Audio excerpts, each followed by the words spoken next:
ভাৰতৰ মল্লযুদ্ধ ক্ষেত্ৰত মুখ্যম আঘাত স্বীকৃতি বাতিল হল ৰেসলিং ফেডাৰেশন অফ ইণ্ডিয়াৰ সময়মতে নিৰ্বাচন অনুষ্ঠিত নকৰাৰ বাবে স্বীকৃতি অৱশেষত বাতিল হল WFI মল্লযুদ্ধৰ আন্তঃৰাষ্ট্ৰীয় সংস্থা ইউনাইটেড ৱৰ্ল্ড ৰেসলিং বাতিল কৰিলে WFI স্বীকৃতি আৰু ইয়াৰ লগে লগে আন্তঃৰাষ্ট্ৰীয় মঞ্চত ভাৰতীয় মল্লযুদ্ধৰ বাবে বন্ধ হৈ পৰিল প্ৰতিযোগিতাৰ দুৱাৰ বিগত 30 মেত WFI লৈ পত্ৰ প্ৰেৰণ কৰিছিল ইউনাইটেড ৱৰ্ল্ড ৰেসলিঙে সেই পত্ৰত নিৰ্বাচন অনুষ্ঠিত কৰিবলৈ 45 দিনৰ সময়সীমা বান্ধি দিছিল আন্তঃৰাষ্ট্ৰীয় সংস্থাটোৱে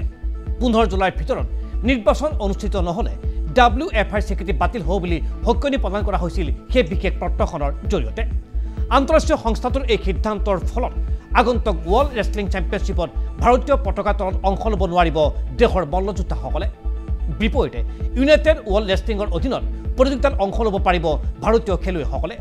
অথৰাইজ নিউট্ৰেল এথলেট শীৰ্ষক শ্ৰেণীত অন্তৰ্ভুক্ত হ'ব ভাৰতীয় মল্লযোদ্ধা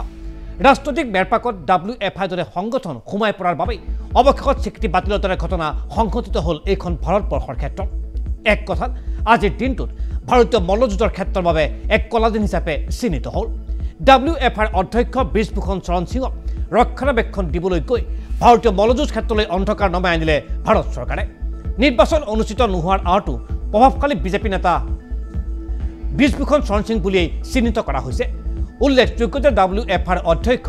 ব্ৰিজভূষণ চৰণ সিঙৰ বিৰুদ্ধে উত্থাপন হৈছিল যৌন নিৰ্যাতনৰ বিস্ফোৰক অভিযোগ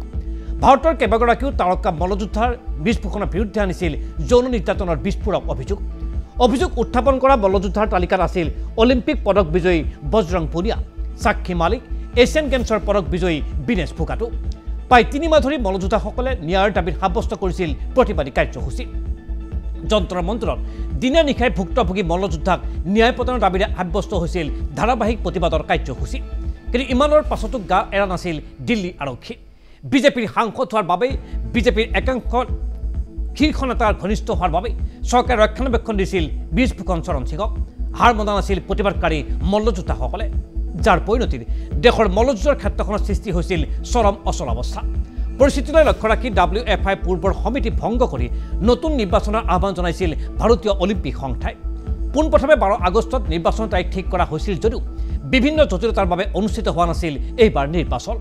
নিৰ্বাচনৰ পৰা বহুকেইখন ৰাজ্যক বাদ দিয়াৰ ফলতেই সংশ্লিষ্ট ৰাজ্যই কাষ চাপিছিল ন্যায়ালয়ৰ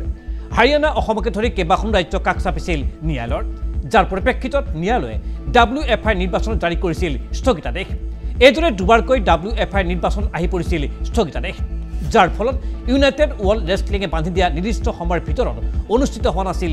WFI নিৰ্বাচন যথাসময়ত নিৰ্বাচন অনুষ্ঠিত নোহোৱাৰ বাবে অৱশেষত স্বীকৃতি বাতিল হ'ল ৰেসলিং ফেডাৰেশন অফ ইণ্ডিয়াৰ WFIৰ স্বীকৃতি বাতিল হোৱাৰ পাছতেই দেশৰ ক্ৰীড়া ক্ষেত্ৰত সৃষ্টি হৈছে ব্যাপক প্ৰতিক্ৰিয়া প্ৰকাশ কৰিছে দেশৰ বিৰোধী দল সংগঠনে চৰকাৰৰ কুটিল ৰাজনীতিৰ বাবে ফল ভুগিবলগীয়া হৈছে ভাৰতৰ কীৰ্তিমান মল্লযোদ্ধাসকলে এগৰাকী যৌন নিৰ্যাতনৰ অভিযুক্ত ব্যক্তিক ৰক্ষণাবেক্ষণ দিবলৈ যাওঁতে ভাৰতে হেৰুব লগা হ'ল আন্তঃৰাষ্ট্ৰীয় স্বীকৃতি WFIৰ স্বীকৃতি বাতিলক লৈ এই মন্তব্য প্ৰধান বিৰোধী দল কংগ্ৰেছৰ ইফালে স্বীকৃতি বাতিলৰ পাছতেই WFIৰ পৰৱৰ্তী পদক্ষেপ কি হ'ব তাক লৈ এতিয়া দেশৰ ক্ৰীড়ামূলত উত্থাপন হৈছে কেইবাটাও গুৰুত্বপূৰ্ণ আৰু প্ৰাসংগিক প্ৰশ্ন